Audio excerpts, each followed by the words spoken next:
বন্ধুরা দেখতে পাচ্ছ কামিনী চলে আসছে খাওয়ার জন্য, বৃষ্টিতে ভিজা খাওয়ার জন্য চলে আসছে। এটা এখন খাওয়ান দিতে হবে। আমি খাবার দিয়ে তারপর বাসা থেকে বেরোবো। এই নাও সব। খুব ক্ষুধা লাগছে।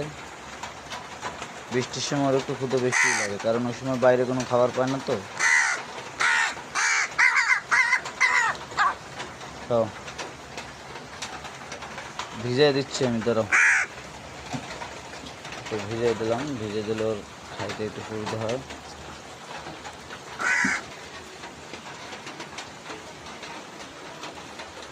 হাগরো হাগরো।